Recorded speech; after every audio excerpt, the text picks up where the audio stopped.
2018 Buildings and Grounds Committee, please rise for the Pledge of Allegiance.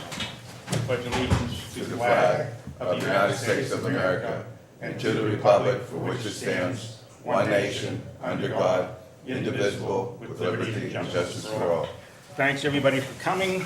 I have two short elements that I'm going to go through. Everybody knows we've invited the 360 group here. First of all, real quick update, and I mean quick, on the capital project tracker that everybody has seen. Bob, the yellows are completed? The yellows are complete. Okay, just FYI, the roof has been replaced, the air conditioning in all of the areas have been replaced, the switchgear and distribution work has all been completed, the HVAC rooftop units at Ramsey have been taken care of, all of the retro commissioning has been done, the interior lighting has been completed at 4 elementary schools, and I believe they're moving into the high school this week. They'll be in the high school for a bit. Obviously, that's the largest or the highest number of lights we have to install. And just keep in mind, we have about 7,000 lights that we are installing. The envelope work has been completed. The architectural contract work has been completed. That was the stuff that we used on the roof, etc. The exterior lighting has been completed. Everybody knows that. There was no staff, or no particular staff support needed. The HVAC controls, they're still making some adjustments, or is that? Some adjustments and continuing with a few of the smaller buildings. Right. The water conservation, that's the plumbing. Scotty and I actually were out at a couple of schools. How many are done now? 2? 2.5. Okay, so everybody knows we're replacing urinals, we're replacing toilets. We are replacing the hardware associated with those items, and what we're doing is we're putting flow restrictors on them so that it reduces our water consumption. Once they move into the high school, they'll be there for a bit because of the amount of work that's needed to be done.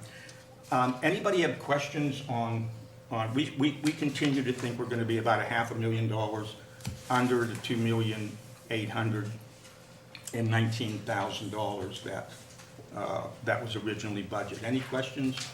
No, that was my question. Okay, yep. Thank you. Thank you. Okay, let's go to the, I wanted to spend a little bit of time on the Building and Grounds Committee, and we've talked a bit about this as well, for the 2018-2019 season. We're talking about the facades at Ramsey, Evergreen, and UP, and we're also talking about a new entrance at the high school. Right now, a lot of people use the entrance where the Dipsy dumpsters are, and it's pretty unsightly. And so they've come up with a sketch of how to access that from that area. And once we have drawings on it and more information, we're going to bring it to everyone. We expect that to cost around $200,000. We've let those contracts, as everybody knows, meaning the architectural contracts for that. We're going to be replacing exterior doors. We're going to be upgrading the hardware on a number of doors. These items are relatively minor, about $70,000 in total cost. One major item that is on for consideration will be continuing to work on the high school roof. We've done how much so far, Bob? A third of it, or? At the high school, approximately a third. And we're going to do another third? Yes. Just in a series of stepping up and making sure that we replace the roofs in an orderly fashion so that we don't, end up with leaks, so on and so forth. That'll have to go out to bid. And I want to mention the architect issue on that too. We estimate that at about $442,000. High school stage lighting, we've had some concerns raised to that, and I'm thinking that's original lighting, is it?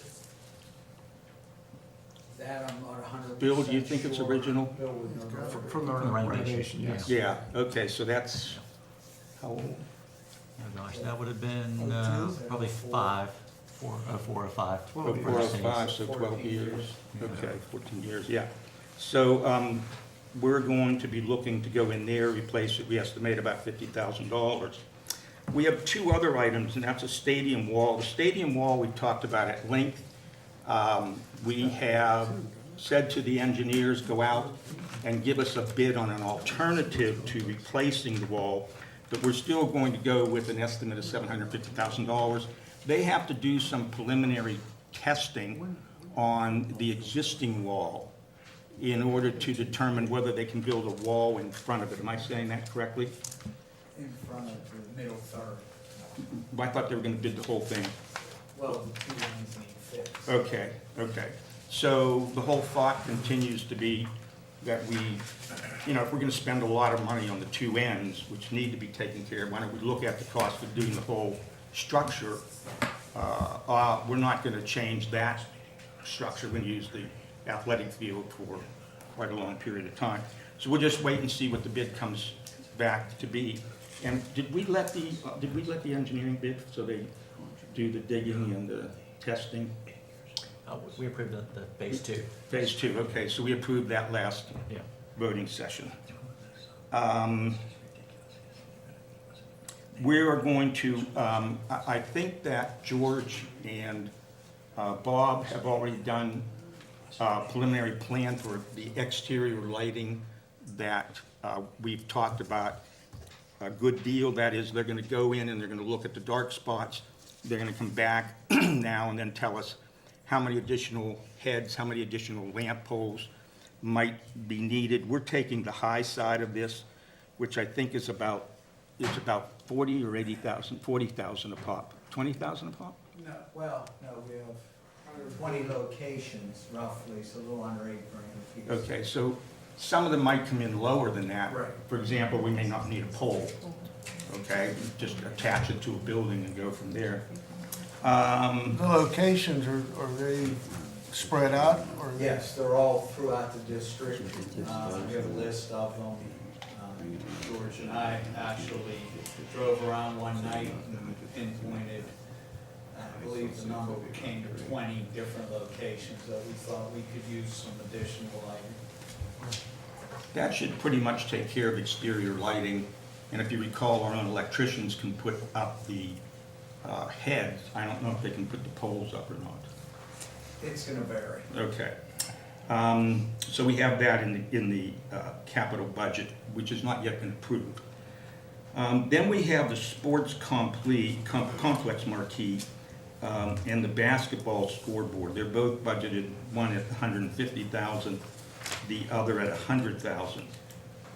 However, I'm told that we should, with some reason, expect that those costs will be offset by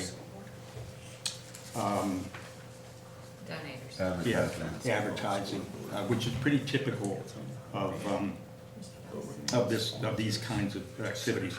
And then the last item we have is the Dectron system. Now, the Dectron system is a system in the pool that both heats and dehumidifies. Right now, we've repaired it and it's running well.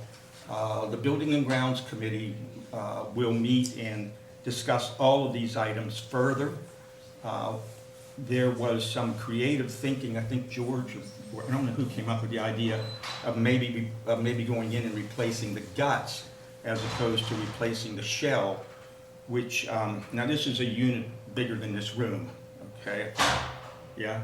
Pretty close. Okay, and in order to swap that unit out completely, we have to take a wall out. So Bob is looking into what the guts cost, because if the exterior unit's good, it's good. It's inside, it's not rusting away. Just rebuild it. Just rebuild The it. ductwork's all good, everything? Yep, ductwork's all good. So, but we're gonna talk about that. We're gonna come back to the board in a month or so and say, hey, these are our priorities. We wanna do it all. We wanna do some of it. The current estimate is about $2.646 million. And as we move forward, we'll talk to people. So any comments or additions or anything that you'd like the committee to consider? Paving anybody's driveway or, no? Okay. John, your driveway's okay? Oh, automobile, okay. All right, well, then, with that, those two items are done.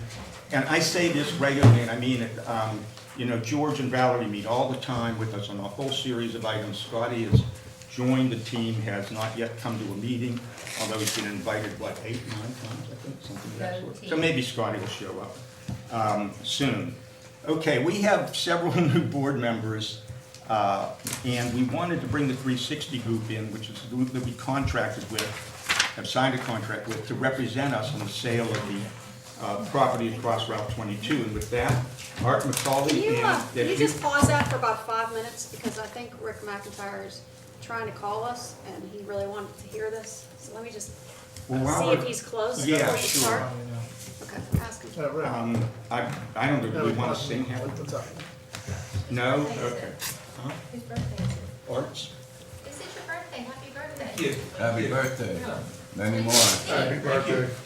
Okay, just in lieu of him getting started, Rick, I want to give, Just put your phone on speaker and see if he can Bill, hear it. and I You could think actually I leave it shared up. this with Put your phone on Steve, speaker and set a it in copy. front of Maybe Jim. put it on the podium. All right, Rick's gonna join via phone. Sure.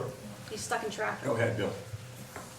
Okay, I'm still talking there. You are, you're talking. Okay, That's I have Bruce. 2 copies of the title search. I want to make sure Bill has both copies. And I have a copy of the survey.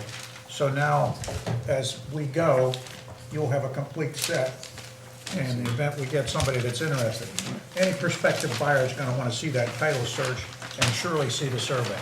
Well, I think we're going to be meeting with the group here the end of this week, the beginning of next week, and they wanted a copy of I would think so. both. And so, do we have Rick online? Yeah, he's on the phone there. Yes. Put it on Rick, the can you phone. hear us? He's just, He's here. Oh, okay. Rick, that's okay. Rick, we just completed the first 2 elements. Now we're introducing Art McCauley and the 360 group to give us a little bit of a background of the 360 group and then an update as to the activity that's been undertaken. And it's also Art's birthday. All right. This is what I want to do, come out and speak here on my birthday, so no problem. So am I on a mic here, or? You are being recorded, yes. Okay, so, first of all, I'll introduce, part of the key members of our team. So Hunter Morris, who's a director for RE360, director of the commercial real estate efforts, and, has a background with a Big Four accounting firm, a bank experience, and has been with 360 for 2 years now, I think. And very involved as a partner in the organization. So Hunter is a great expert and provides a lot of expertise on the financial side. Jose Raimondo. Is it his birthday too? No, that's not yet. Valentine's Day. It's interesting that you raised that because they're both the same age. Right. They both look very young. There you go.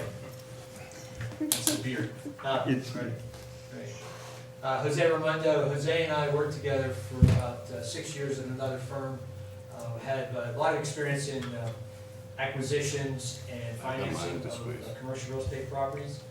And I'll give you a list of some of the activities we've completed over the years. Jose's an extremely talented financial analyst, MBA from Notre Dame, and has been engaged with transactions throughout western Pennsylvania and as far west as Minneapolis. So he has a tremendous asset in the analytical side, and we'll get into that a little bit more if you'd like. So it's great to be here. I really appreciate that. We appreciate the opportunity. I think school board members are probably it's probably one of the most thankless jobs in the country. So I really appreciate it as a resident. And my wife's first teaching career was here at Gateway, South Junior High. So we go back a little ways here with Gateway. So RE360, people were asking who we are and why we're here. So RE360 is a group that's been around, the organization's been around about 10 years, has experience in Western Pennsylvania with acquisitions and sales of property. And what we've done is put together a team of professionals that have tremendous experience. Tell him to put his mic Oh, on yeah, right. mute. Hey, could you put your mic on mute, please? Or, hello? Rick? Can you hear us, Rick? Yeah. Could you put your mic on mute?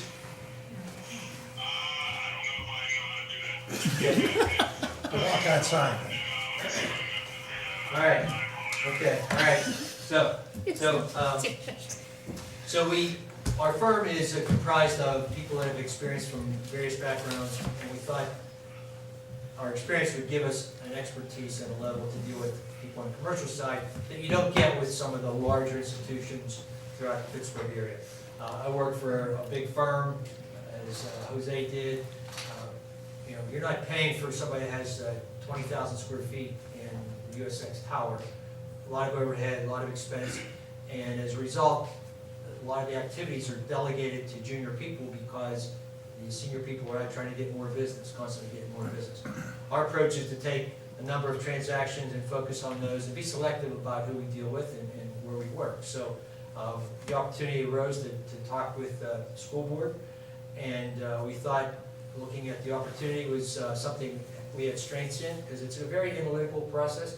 This just isn't posting a sign and selling a piece of property.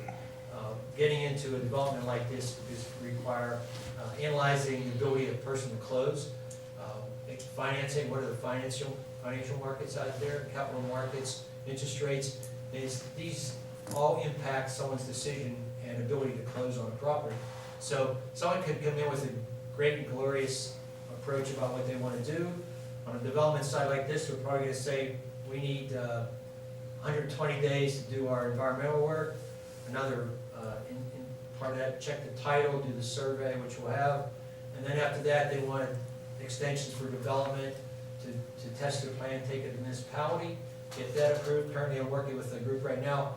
It's going to be about 12 months before, from the time they say they want to purchase the property to when they want to close. And sometimes you charge for that, you make them pay for that ability to drag it out over a period of time. There's a payment for that as an option.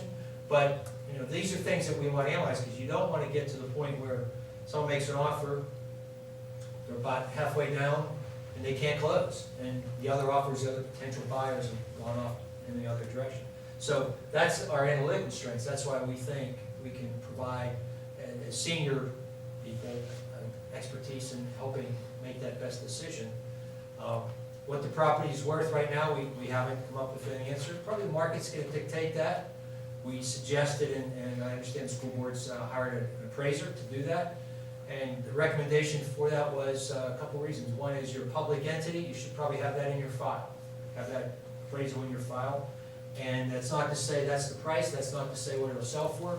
Hopefully it sells for a lot more, but we thought that'd be a good benchmark for our own purposes. It's not going to be shared with the prospective buyer, but for our own purposes to know what kind of we're dealing with, and also look at competitive valuations throughout the area.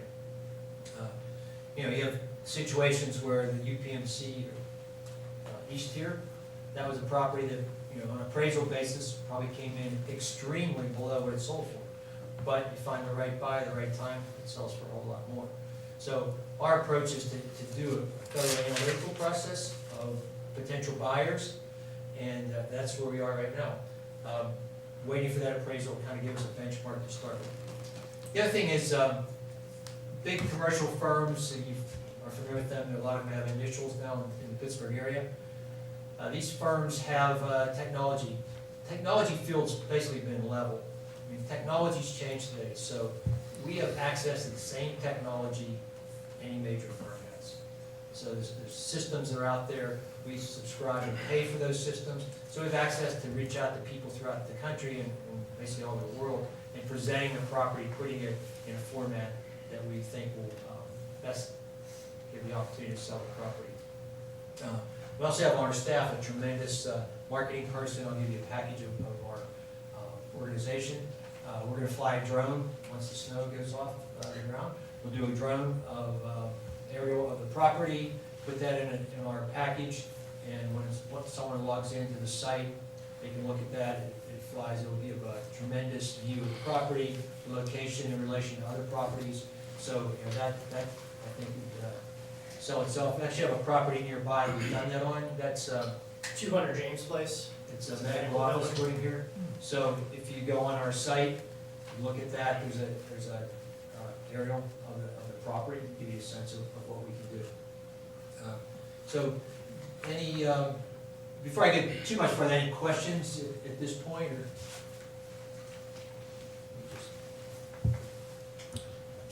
One question that I might ask, might have come up with the new board members.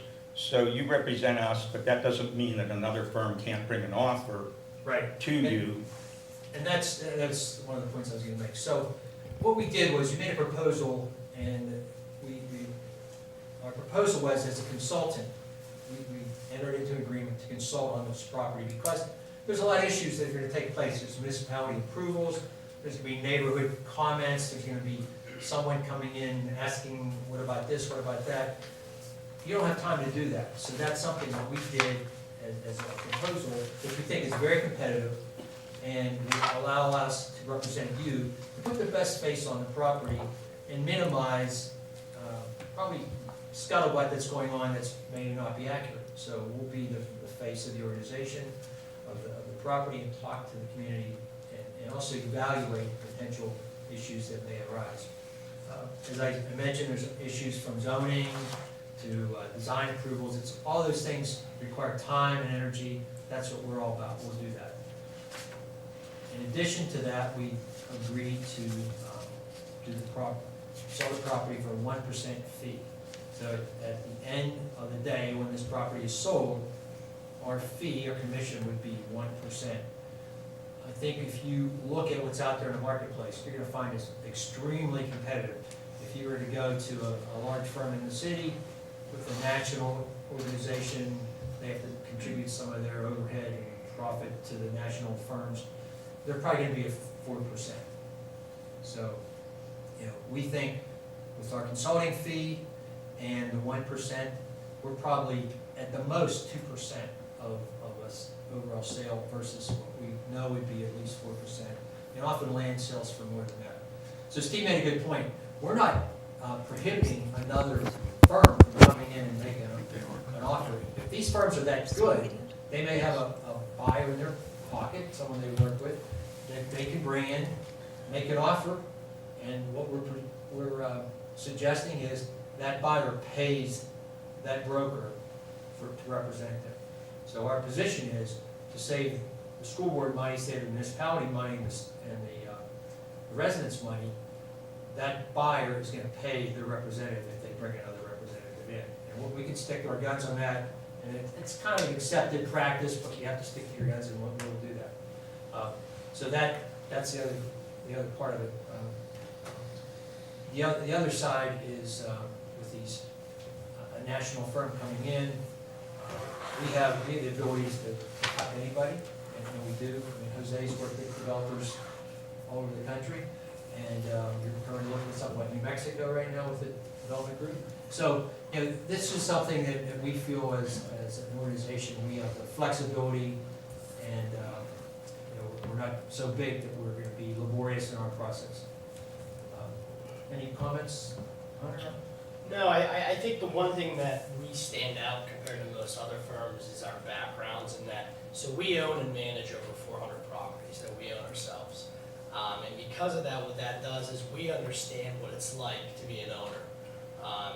As opposed to typical sales agents, they understand how to open a door or walk somebody through a site, but they don't know the particulars of what it's like to own a site and how do you manage the site. I think that actually really, in a lot of cases, differentiates us. When we come in, we understand from the development side how to do it. We've done it before. So in this case, we understand how to do ground-up development. So with that, what that does is instead of, we can come and give people ideas on what this site could be used for. So someone may come in and say, oh, this could only be used for an industrial development site. Well, we can give them other areas from which you can derive certain revenue sources. So instead of having one revenue source come through, we provide them different opportunities to look at it. So I think that really differentiates us from most other firms in our backgrounds. So that because of that, most landlords appreciate the hustle that comes with us because we understand the time value of money. And we understand that when a product's out there, you have to hit the market hard, and timing is of the essence, especially on a site like this where it could be 365-day due diligence period. So I think that background of ours really differentiates us from most other firms, just our knowledge of what real estate really is. Yes, I have a couple questions that I hope you would address tonight. How about if I just give you them and then you can, sure. you mentioned about a year turnaround time, but that's from when you find a buyer. From your experience, my first question would be, how long would you guess it would take to sell a property like this? Number two, how do you actually sell this property for us? How are you finding buyers for this property? What is your, you're not just waiting for people to come to you when we put the for sale sign out. Right, How are right. you getting us buyers? And the last one is, can you tell us what other comparable properties of this size and this amount of money that you have sold in the past, 1 to 3 years? Sure. So, first question I think was the time and how long it would take. Part of it is, you have existing school right now currently occupied. So, we need to probably have a better sense of what your timing might be as to the availability of the site. So I know that's a big question, and you don't have the answer right now, but as we get into the process, I think we need to have an idea of when it would be available, because that's going to determine someone's level of interest. So if you can say it's available, obviously it's not going to be ready in a year, but you say it's ready in 2 years, that makes it a little more attractive perhaps than somebody, if you would say, hey, it's 4 years from now, it'll be ready. So, that's an issue. To sell the property, I would say, find a willing and able buyer. I would say within a year, within 12 months. And I would say probably I'm going to start that probably within a couple months from now. Once we have the appraisal, we know the survey, so it's about a year's time. And again, some of that will be impacted by how long it would be before they can get on the property. I want to add two things that might be helpful. First of all, Bob, tomorrow at 3:30 will be with the surveyor at the junior high. Okay? That schedule's been set. Sorry, it looks like I didn't tell you. Okay? And the district and 360 Group has already been contacted by 3 potential buyers and has been either eliminating them or working with them, and one of them is scheduled, as I mentioned earlier, to meet with the whole board, which I think is the best way to do this, as potential buyers, credible buyers, as he said, come through. So I don't think it should necessarily go just to buildings and ground. I think it ought to be to everybody. So I just want to say, Steve and Valerie and George and myself and Bill have met with the 360 Group, I think, 3, 4, 5 times. yeah. And the questions that you posed, Mary Beth, were posed to them as early as, I think, last April, May. And That's good, we- but I still want answers to I know. them. Oh, I know you do. And so does the community, and so does people sitting in the audience, and so does the Post-Gazette. Yeah, And so I- does the new board members. So Oh, I'm not trying to be absolutely. redundant, I'm just trying to be transparent. Right, and here, in an effort to be a little more transparent, here's a copy of the contract that we have, and it was dated April with the 360, so that you all have the same document that everybody else is looking at. Now, in addition to that, well, Bart's handling some stuff out. If the board remembers, we asked Bob Brown to undertake a identification of the chattels, Mary Beth. we've undertaken the development of a list of the chattels which we would want to exclude from any sale, and he's already completed that. It's actually turned up some things that were interesting. We don't have to go into the detail here, but that's been completed, and it'll be ready for us to give the 360 group once the board approves the list of items that we want to keep. Can I ask a question real quick? I know I've been working with, whoever wants to. Steve says there's 3 potential parties that are interested. Now, how did they find you? How did they know? And I know being in a business, so if anybody has any questions, how they came about. Right,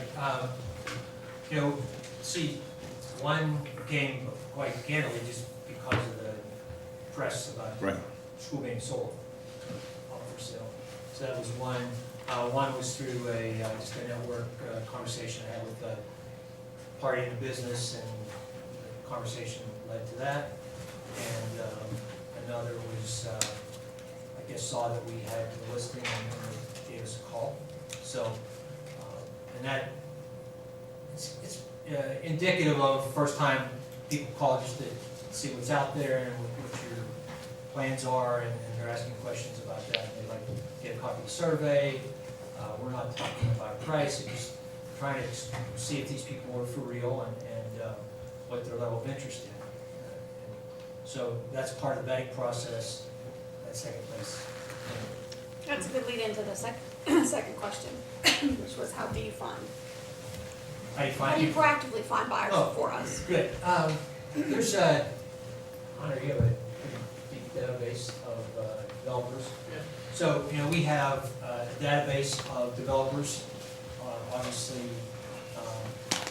western Pennsylvania and beyond. So it's something that we're going to send out information to them and on a repeated basis, kind of ping them, if you will, and let them know what's out there. Part of it too is it's still a little bit of networking. So you're going to talk to somebody that has isn't aware of it. Certainly, it might be an organization, hospital, nonprofit, et cetera, major corporation.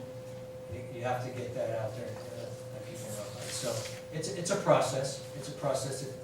It takes a matter of time. It doesn't happen overnight, but it is a process. And that's why I say to really find a buyer that's going to be able to make a significant offer, I think you have to allow that 12 months in order to do that. And the last question was about how many comparable properties have you So sold? if you go in the back, we have some, actually the last page are properties that I've been involved in the sale. And Jose just reminded me, I forgot to put on here, is within the last, over a year ago, is a property in Sewickley. There's a kind of similar site, smaller but antiquated property, prime location in the heart of Sewickley, and we ended up selling that to an original developer, and that took time. It took not as long as a year, but it did take time, and we held them to some pretty firm terms of getting where we get close. Yes, sir. Yes, sir. You've been in business, you said, around 10 years now? Or the company has, Okay. much longer for me. How's your assets? Are you in the black, red, as a corporation? Hunter, why don't you answer that? Yeah, I don't, I mean, it's something we can't publicly, Oh, it's a okay. private company, it's a private company. Okay, fine. Yeah, but it's pretty significant cash Okay. flow. Yeah. Okay, what's the difference between Raimundo and Macaulay? So, on the long list there, It's on the page here, yeah, So, I can expand upon, so the summary of Raimundo transactions, which is the page before the last. I'll disclose it, so these were all purchases that I made from one of the firms that Art and I were associated with about a couple years ago. So I've always been on the, basically the buyer's side of items. And what Art alluded to here, though, a lot of these deals were either listed by brokers or have been involved in financing, equity raising. But with the broker houses, we've done, a lot of these deals that were listed, had direct involvement with a lot of the nationals that people are, potentially could have been, here as well, in terms of services. So these are transactions that I've been directly involved in regards to purchase. So when he says that, what that means is he's analyzed the property from a financial perspective, negotiated purchase terms and financing terms, and in a very competitive world. So we're dealing with people like JP Morgan, maybe banks. This is an area that we feel that they bring to the table, a significant place to the table, and allows us to be better poised to handle potential buyers and evaluate their ability to close. One other thing, to your question number 2, I believe that you asked in regards to how you source potential buyers.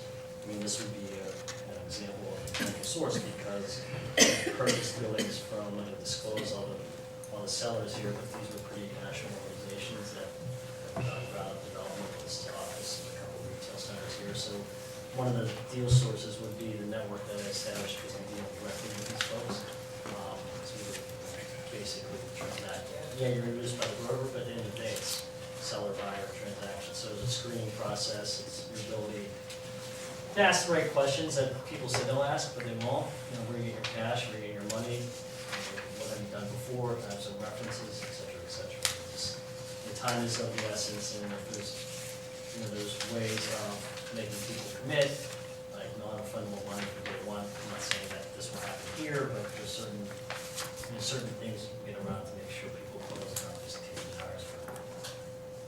And when he says folks, it's not a couple people, these are institutional players, so they may have portfolios of 50 properties, and that's his access to those types of owners and developers. So that's why we have him on the team. One of the other things that might come up, I suspect it probably would not, but this is a good example, I think, of Jose and where his expertise comes in. A buyer might come forward and indicate that they want to securitize this purchase or this note. Well, that's, a whole other ballgame if they're going to get involved in securitization. And we need to know that and understand it, and we might accept an offer like that, we might not. So again, there's so much more to this than meets the eye, that it's important to have people who know these industries and know them well. Other questions? Did that answer your question? Yeah, that's fine. Brian, anything?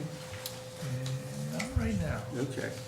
You heard most of it? I did hear a good bit of it. Some of it broke up a little bit, and I apologize again for my tardiness and my general appearance. Some of us work differently than others. I had actually a series of questions for you guys. Just looking at the contract as I have over the last couple of days, the phrasing in the contract that strikes me is, as far as the retainer, Yes. it will begin on the date of this anticipated rezoning classification. And how did that end up actually working out for us? Because we haven't rezoned. That's So, not, I mean, that was not, where do we stand at this point That's as not- far as Yeah. your retainer? And Yes. are we currently paying you on a retainer? wait, let me stop for a second. Yeah, sure. That's really a board decision. We entered into the contract, we had an anticipated date. They've already worked for us for months and months and months. When we got to the anticipated date and Bill presented to the municipality, well, first to the planning commission, which approved it, and then to the municipality, which did not approve it, that was the anticipated rezoning date. Okay, and that was when? I don't know, when was that, Bill? 2 months, 3 months ago? November, I believe. Yeah. All right, So so November something. are we currently paying a retainer now? we just submitted our first. Right. Okay. In relation to that, is that kind of I'm a welder, you know what I mean? And I think most of the folks in, the public are not that familiar with these kind of contracts. I'm just curious, is that kind of a standard operating procedure to have, for the contract to be held as a retainer? Is that something, when you look at the number of contracts you have, is that something that's prevalent, or is that something that's kind of a different sort of case? It's a little different because of the nature of the situation here, because it's a significant property, has a lot of potential in terms of uses, and yet it's not readily available. And so there's going to be a lot of communication, analysis to determine who's going to be a capable buyer, when it gets most effectively marketed. And so, our thoughts were to be fair to the school board, this is a way to get us engaged, not at a ridiculous fee. And, as I said before, I don't know if you heard me, but, it's probably, all in, it's probably about 50% of what you can see if you went with a traditional listing brokerage. And, and probably you're not gonna get that much, if you did that, and you tell them, hey, I can't tell you when this property's gonna be available, they're gonna wait. Correct me, Bruce, if I'm wrong, I don't think this is a retainer. I think this is a contract for services, and the services that he's listed going forward. We're working. Right. And they've been working for... Since April. Since April, well, before April, actually. Yeah, All right. So we did a right. analysis before we presented something on Okay. the zoning issues. So, we've been involved. Okay. Again, I have several questions. Again, because I'm He's one of the 3 new... I'm one of the brand new board members. Right. I was at the meeting Welcome. actually when the vote happened for 360 and everything. I just have a lot of questions. Go ahead. Okay. One of the things that I'm not worried about but wonder about is this is a fairly large scale deal. You know what I mean? We're talking about between the sale, the demolish, and the rebuild and whatever. It's I would imagine closing on close to $100 million. Well, I mean, you're counting the new. Accounting for the new build, I mean, everything that's going on here, this is a massive deal. And just as board members, this is like legacy type stuff. You know what I mean? This is a major move. This will be something that defines us possibly as a board. And I think the size of it requires me to ask you, like, real estate wise and money wise, do you folks have experience with this size of a deal? And how much experience you have relative to the other properties that you've dealt with? Where do we fall? I imagine we're on the higher end. Well, I think you have to compartmentalize this. So we're really, if you will, we're involved in the sale of the land and building. We're not involved in new construction, we're not involved in a new building. So our piece of this activity is really specific to selling that 26 acres. So it's not a $100 million transaction as far as we're involved in, it's selling those 26 acres. So in terms of the other parts of that falls on the school board, that falls on your architect, your contractor, that we're not involved in. We're not part of that. So if you tell us you want to sell this piece of property, that's what we're doing. And if you build a new school or consolidate and put them in an existing school, that's fine. I'm not even talking about what we do on our end and on the district wide. I mean, just on that site alone. Okay, on that side alone. Because whoever's looking to buy it is, I would imagine, they're not gonna be using the building as is. They're gonna be Right. demolishing it, rebuilding something new. And I think all of that kind of comes into play in terms of the initial deal. So it turns into a bigger dollar amount than just the X number of dollars for the initial sale. Can I just ask a question? Rick, are you talking about, okay, what Art, correct me if I'm wrong, we're worrying about selling the 26 acres, and once that goes, the building, whatever, is separate. We're not dealing with, we're not worrying We're about. not, but the Yeah, it's folks gonna that be they're the gonna be buyer. dealing with will be. It'll be them, so that keeps us out of it. Am I correct? It keeps, Yeah, you're not, We're not understand the involved buyer, with the that. buyer's gonna decide what he wants to Right. do with the land. I think Rick's asking about what I was asking about this page Yeah. here. What other comparable properties have you sold? So there's no dates on here, but, 10 million, 700, 38 million, 29 million, 14 million, 14 million, 36 million. I would think all of those are pretty comparable, if not larger than our property. 26 million, 7 million, 15 million, 16 million. I think that's what he's saying. Yeah. How many properties do you do the size of Gateway Middle School? So that, okay. Well, that, Yeah, let me add one I other. mean, that's sort of what we've done. And- Right. And that's part of this, the analytical side of it, because someone's gonna say, we wanna buy this property and we're gonna put up a office building, 100,000 square foot office building. That's great. Can you do that and can you close? Part of that is our ability to analyze the capability to purchase the property. They're gonna have to go to this municipality in Monroeville and get approvals, et cetera, and that's gonna take some time. And so we wanna make sure that, when we're talking to them, this is something that we're comfortable with.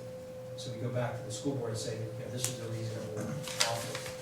So the size of the deal is dollar and cents wise, it's really the sale of the 26 acres. One thing I want to add to that question, it's a good question. In conversations with Jim White, he's the appraiser that we hired, and he'll be coming in tomorrow and meeting with Bob, and he'll be walking building, because he's going to offer us a value based on residential use, but he will also include the use of that facility. So we can't rule out, although I'm guessing what you said is right, but we can't rule out that a buyer might not, that a buyer would come in and say, I want the 26 acres and I want the building. That's their call. Okay? He's gonna give us a commercial value. He's going to give us a commercial value and a residential value, and I expect that'll be about 10 days after tomorrow will be available. All right, next kind of series of questions I had just deals with the rezoning. Because obviously, we've met with some resistance from the municipality. And actually, just in making my notes here tonight, I was flipping through my notebook, and I had a note where the meeting that, who all was there? It was me, Jesse, Mr. Ritter, Mr. Short. We had a meeting with council, as prospective, rezoners. And I had a note in here that there was going to be representation from 360 at that rezoning. And then in reviewing the tape from the 418 board vote, Steve, when you presented this, it was something you mentioned was that this group was going to be helping us in rezoning issues. So I'll just maybe have you speak on what you're doing in effort to help us with the rezoning. Were you ever contacted about that meeting and where we stand as far as your stance on rezoning, why we're doing it, what you're doing to facilitate us in our issues we're having with the municipality and getting that done? Let me, during the process of getting ready for that, we decided Can you that, let them answer the question? well, he wasn't contacted, okay? Okay. So it's about whether he was there or not. That was our decision. It was decided that the board had to go and deal with that. All right. Okay? And we weren't part of that discussion. Well, I think, Okay. let me add to this too, and since you're kind of our consultant, since this has hit the public and we're getting lots of different feedback about the sale of the property, and some of the feedback is regarding the zoning, you have a handful of people that say you don't need to rezone it until you have a buyer, and you have a handful of people that say you do need to rezone it commercial before you put it on the market. So you are representing us. Can you just publicly state what your recommendation is as far as the property being residential or commercial, and why? Okay? Thank you. We collectively discussed this, and we think it's in the best interest to have its own commercial, because there's more opportunity, as potential buyers, more uses that are possible. And also, if that prospective, a buyer comes in and they have to go and get it rezoned, say someone wants to put an office building in there, that's gonna add to that timeline to get it sold. It's also gonna depress the value. Right. If they have to get it rezoned, they're gonna offer less money. Chances are, if this is gonna be developed commercially, a developer coming in here, these individuals that Steve's talking about now, probably will say to us, we will not buy the property. We'll give you an option for a period of time, for a few $1,000s, and see if we can get it rezoned. That's why the property's worth a lot more if we're able to stand up to the developer and say, hey, we've already got the property surveyed, we already have a title search done, and we've got it rezoned. That adds value on our side. And I'm gonna tell you, you can ask any real estate person in Monroeville, property that's zoned residential has one value. Property that's zoned commercial, C2, has a much higher value. And you can take that to the bank. I've done it this is 45 years now. Okay, so just so Deanna gets this for her article, in confirmation, you said rezoning the property will increase the value, leaving it commercial will actually decrease the value. Leaving it residential will decrease the value, and it will also, if we rezone it commercial, it will potentially accelerate the sale of the property, which is why you're recommending that we go ahead and ask the municipality to rezone it commercial. I tried to summarize I don't think I that. said that, but. Well, he said that too. Yeah, what I know. Yeah, Our 2 points yes. were value and turnaround time. Yeah. And so you know, this is one of the very few last pieces of property in Monroeville that size that would be able to be commercially developed. There aren't, think about it, we're pretty well developed out. And as such, that makes this property more valuable. Because it's like buying property along the ocean.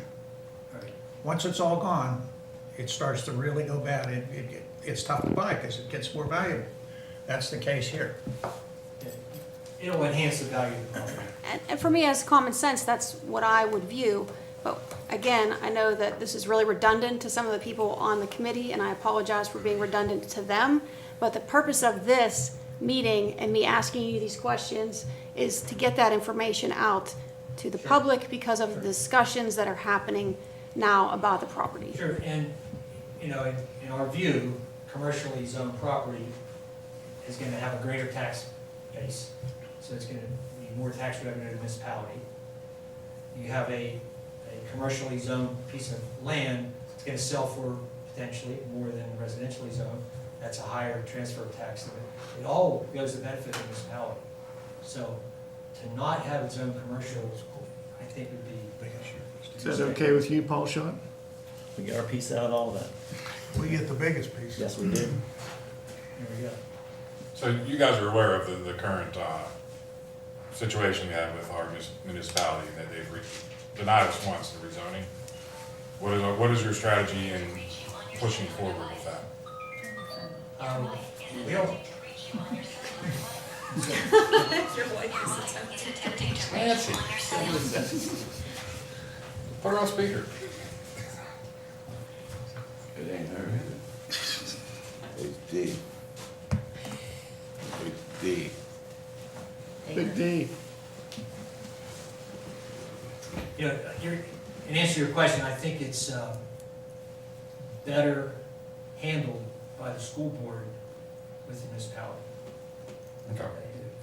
I don't think it's our role to get in there and advocate for the zoning change. Okay, 'cause the only reason I asked that is because in leading up to this meeting tonight, I was, again, reviewing the meeting where the vote was taken to hire you Right. folks. And it was presented as you were going to assist in rezoning issues. We'll be happy to go. We'll be happy to go and we'll make the same argument that Bruce just made and we just made. And we're more than willing to go. Okay, So- and maybe that might not be a question Yeah. for right now, but Well, again, somewhere the decision was made to not involve them in I that would say meeting. this much, I mean, did you see the presentation we put on? I mean, did you watch it on the video? Bill did a great job. Yeah. I think he lays it I'm out. not even speaking about that meeting. I mean the one that we had where it was me with the current board. Oh, okay. Is that what you're talking about, intergovernmental? It wasn't technically intergovernmental.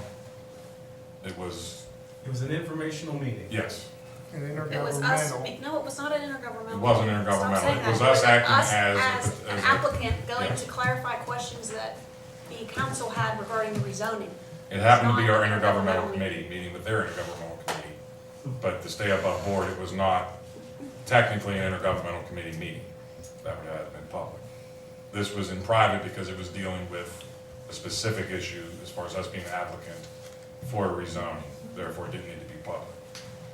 That's the meeting that I'm referring to, where I was under the impression that there was going to be somebody from 360 there dealing with the rezoning as promised with the proposal as it was made to the board on 4/18 when the vote was taken. So that might be something we can discuss at a later time. Now, obviously, it isn't anything on you folks, you weren't contacted. 17. But that's a question I've had. I think somebody touched on it, but I didn't quite hear the answer, was how did your group become aware that our property was potentially going to be going up for sale? And I don't know how you Sure. folks came into the fold in the first place. Sure. Mr. O'Donnell, who I've known from years back in terms of commercial real estate activity, had a question about the viability of selling the property, and was it better to sell it, do a land lease, what the potential highest and best option was in terms of monetizing the property. It was a monetization question. And so we did an analysis of leasing it as a commercial piece of property. That probably didn't make sense, and it probably wasn't gonna produce the results that the school board wanted. And then we looked at comparable properties in the area in terms of selling, what the land values were, et cetera. We did a study on that, and made some recommendations, one of which is to go with a C1 commercial zoning classification. This was all pro bono. We did it with the opportunity and to just help the school board. And then we got down to what about what do we think the next step should be? So that's kind of where we ended up. My last question, and this is when I wrote in late. I'm making a proposal on the next board meeting for an RFP. And I've heard you folks on the way in, speaking on the competitiveness of your proposal, which I have no reason to doubt. Okay, I'm not an expert in this field. Okay, I'm just one of 9 members that represent the communities. When the former board hired you folks, there was no bidding process going on. We didn't look at other competitors of yours. Okay, and that's not to say that you don't have the best possible offer. You very well may. I guess my question for you tonight is, if we did move forward and make a request for proposal from competitors in your field, do you feel pretty confident that your proposal will stand up and that will still hold against incoming competitors making proposals? Sure. So if we did make that proposal next week and it passed, it's nothing personal. I just think it's due diligence. And I think it's a matter of transparency for the taxpayers to know that we're looking at every possible option.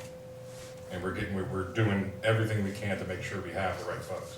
And I certainly hope that at the end of the day that it is you folks, because you've already done work. And you've already kind of got a familiarity with what we have going on. I just personally think it would benefit us to go through the correct process, even if it is a day late. I'd like to add something to that. Okay, when you say correct process, that's not accurate. Professional services don't have to be bid. However, when this was discussed at length, I think on several occasions in executive committee sessions, because it was a contractual issue, I made it clear, as did George and Valerie and Bill and whoever else, that if the board wanted to go with other outfits, that certainly was on the table. So that was made clear to everyone before we entered into a contract, and they didn't move in that direction. So, Steve, I have to challenge you on that. well, I'm very impressed with the 360 group. now, That's good. If your recollection's different. it's My different. recollection is different, that we had 2 hours to approve this contract. We tried to table it, and you guys said no. So 2 hours does not constitute, in my recollection, discussing this in executive session. Okay, So that's your let's just all recollection. agree to disagree. We have 4 people who recollected it differently, okay? So I understand we can remember things differently. But I just want it to be understood that this was the correct process. This is how we handle or can handle all kinds of professional services. We don't put a bid out for architects, where we are this time. We're not putting bids out for lawyers. We don't put bids out for engineers. We haven't put a bid out for, who are the other people, not engineers, not the architects, the, on the wall, environmental people, whatever. We can, if we want to, but we don't have to. Yes, I got a question for you because you're the chair. yeah. Okay, and I see your point too. So we did find somebody, this board wanted differently, right? Mhm. We're still responsible for their contract now, aren't we? That's a legal issue, but Are we responsible for their contract? Well, I think the language is vague, and that's the best I can say. You know, there is an agreement, you know, there was an intention of a meeting of the minds, I'm sure. I think if you look at the paragraph that talks about the term, which is really paragraph 2. The term of this agreement, the term, will begin on the date of this anticipated rezoning classification. Now, there are those that could interpret that to say, it starts when you anticipate rezoning. There are others that could describe that as the word anticipated really describing the rezoning. So it's an adjective. And as such, it doesn't take place until the rezoning takes place. But all that being said, this isn't a dispute about, I don't think 360 wants to dispute this. I don't think any real estate broker wants to get into some sort of interpretation or lawsuit. If this board now wants to retract their position, I think that that's going to put you in a position where they may do that, but I would suggest they're probably going to come in and try to be competitive, like they said. I don't think anybody wants to buy into a lawsuit, so it's an issue, George. Okay, thank you. Can I ask a question on that? With it not being rezoned yet, all right, we have meetings scheduled with the municipality, public and everything like that. The 360 being that open meeting that we're anticipating on the 27th. Should everything be put on hold if we're anticipating putting out the bid? I don't think so. I think I would move forward because you got to get it rezoned anyway. Right. You didn't need to hire any real estate people to get it rezoned. Fact remains is to continue with that process. This is an ancillary issue. Let's face it, if we got it rezoned tomorrow, you're looking at least 2 years before you're going to be able to put this, to sell it. And there's enough time in this equation for everybody to settle out on these issues. I don't think so. I'd keep going. So Rick, if I may ask, is your goal with this exercise to do anything and everything you could possibly do as a board member to be as transparent as possible for the citizens of Pitcairn and Monroeville? I don't think I can put it much better, John. Okay, that's our goal here. Yeah, and again, I think it's due diligence, is to, again, I have no reason to question, Sure. you know, your ability, and you may very well be the best possible choice for this. But I think because of the size and the ramifications of this decision, it's a little bit heavier than hiring an architect of record, in my opinion. This is talking about selling and closing a school, reorganizing the entire district. You know what I mean? This is a massive deal for this board. And I realize they're not involved with the reorganization, but it's part of this whole process. And I think if we're not looking at every possible option, I think we're not properly representing the taxpayers. Bruce, I just had or I guess maybe Scotty or other board members. So this is a public meeting, and So the terms, some of the terms and conditions have been put out on the table as a result of this. How does it then become a competitive bid? That's a really good point. All the other potential bidders know What they're doing. and by the way, our contract's public too. Right. It's a legitimate point. All right, so there becomes a point of diminishing returns in an attempt to delay as long as possible, be ultra transparent with the return on investment of being nimble and decisive. That is, if we know we need to sell a building, then let's do our level best to do it quickly and get the maximum price out of it, and not delay. On the other hand, the longer we delay, the more transparent we can claim to be, but what's the return on investment on that claim? So that's what this board is trying to think through, that's all. I think what Steve's touching on, and it's a valid point, it's something that was a concern of mine when I made, the proposal, is because you guys are already on the record with a contract. Anybody that's coming in for this RFP can look at what they've already bid. And it does put them in an unfavorable position in that upcoming bid. So I don't know how we, as a board, accommodate for that. In the same way, and I think this is probably where Bruce is about to steer, if a potential buyer notices the turmoil that exists and how long this school board and the municipality invest in taking their time for the sale, they can reduce the amount that they would offer. Exactly. And we It's not a don't want low to bid do that. decision, though. It's not, it doesn't Yeah, matter it's not what the about who's price coming in is. with the lowest price. It's more about who makes the best who is going to presentation. work the best with us to sell the property, Yeah, period. it's actually not, We could choose somebody that has a higher price, it doesn't matter. that's correct. You don't have to It's go with the actually, low as bidder. Paul points out, not even a bid, it's just an RFP. Other questions? Bruce, you had a thought, was that it? Yeah, I think to do the, so you know, do you know why the Sunshine Law set out exceptions to putting things in the public? They have 5 of them, and they wrote those in as exceptions for a really good reason. One of them is the sale of real estate. They don't believe you should be discussing the sale of real estate in the public. It doesn't do anything for you. Transparency in the real world of private business is not a good thing, okay? Let's face it. And you're about to enter into a sale of property that's gonna be called by the courts a private sale. And you should do it the way any business would do it, and that's sitting in that back room and hammering these things out. And I'm gonna tell you, the real estate agent is the least of the issues, the least of the issues. The trick here is to get it rezoned, get as many people before you, many entities as you can, pick the best one, if it's a sale or if it's a rental, whatever it's gonna be, and get it done. And you don't do that in public because it just diminishes things. It starts this kind of thing that's been raised already. Now they're at a disadvantage. You don't do this in public. Bob, you Well, wanna say I think, Bruce, if I may, Yeah. when it comes to the actual sale, like if it ends up still being 360 or whatever ends up happening, when it comes to actual proposals and sales and things like that, that's where we will do that behind closed doors.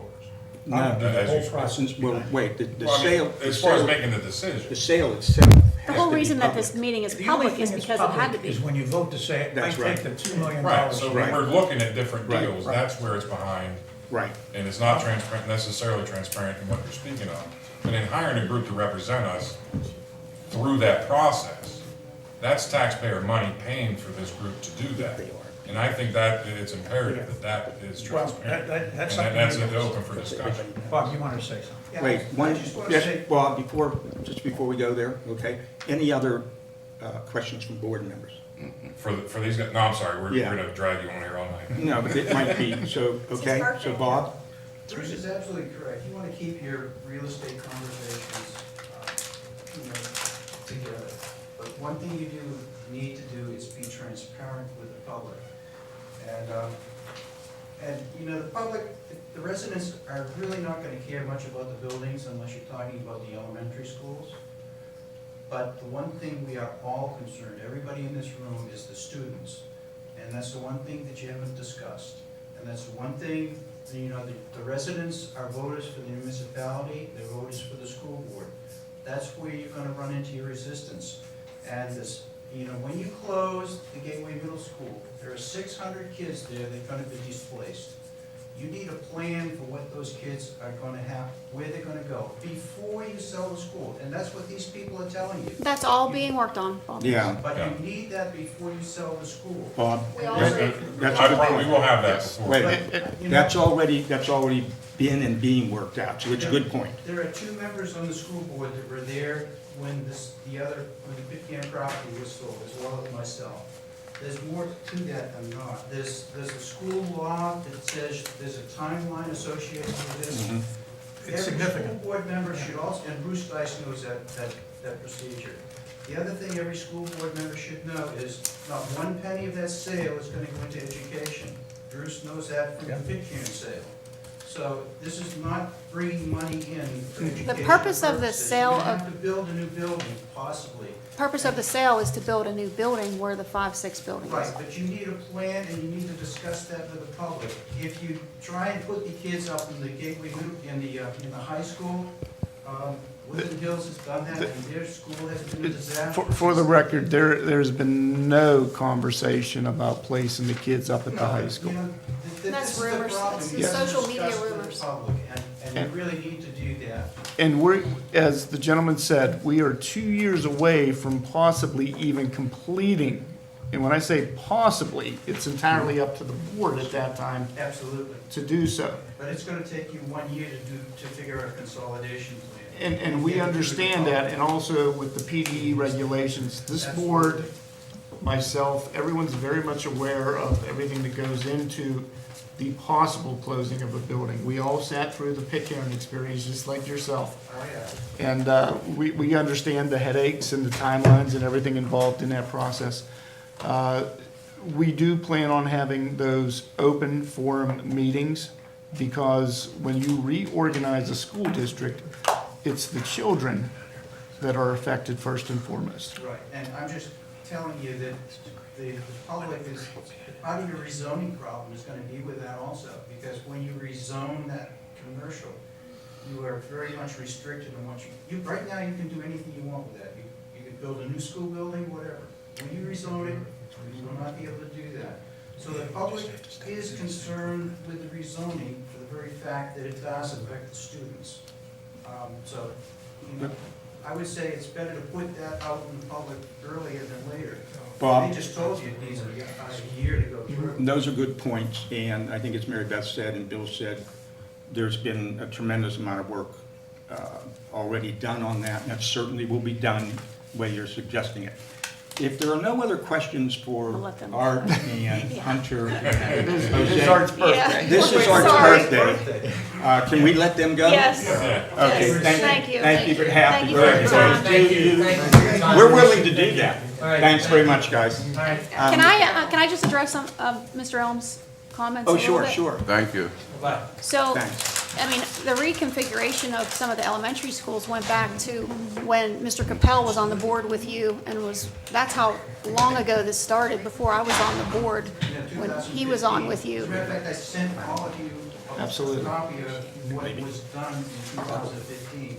And it's basically had a lot of rejection there, and it was never, It I was a think- lot of rejection from multiple scenarios of consolidating the elementary that's buildings. just background for you, so you. Public- Can I publicly say that this board as a whole is in favor of keeping our elementary schools? That's why we are Maintaining investing the four elementaries. in updating them and making them more appealing and getting them new windows and new I heating just and new heard air that, so, conditioning. you know, my comment was, you're not gonna get pushed back on saving your elementary schools.